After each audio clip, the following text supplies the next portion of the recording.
আল্লাহর এক বান্দি, জগৎ বিখ্যাত গুনাহগার, এমন কোন গুনাহ নাই করে নাই। রাস্তা দিয়ে হাঁটতেছে, হঠাৎ একদিন তাকায় দেখে রাস্তার পাশে একটা কুকুর পানির পিপাসায় ছটফট করে কান্না করে।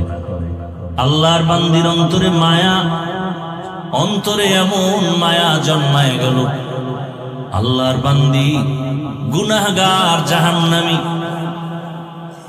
মনের মধ্যে মায়া লাগছে, কুকুরটা পানির পিপাসায় কান্না করে, দেখি একটু সহযোগিতা করা যায়নি।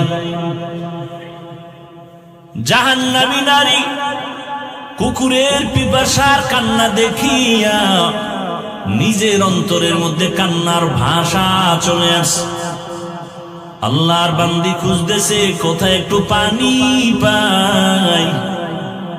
খুঁজতে খুঁজতে খুঁজতে খুঁজতে গিয়ে একটা পানির কূপ পেয়ে গেল। পানির কূপ পাইছে ঠিক, তবে পানি অনেক নিচে, উঠানোর পাত্র নাই, অনেক নিচে।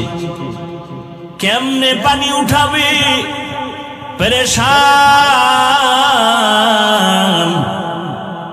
আল্লাহর বান্দির অন্তরে বড় মায়া, একটা কুকুর পানির পিপাসায় কাঁদবে আর আমি মানুষ আরামে থাকবো, হতে পারে না। এর নামই মানুষ। রহমতের নবী বলেন, খায়রুন নাস মান ইয়ানফাউন নাস। জমিনে ভালো তো ওই ব্যক্তি যে অন্যের উপকার করে, ক্ষতি করেন।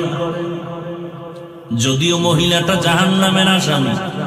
ও এলাকার মা বোনেরা, আপনাদের মর্যাদা এত বেশি আল্লাহ দান করেছেন,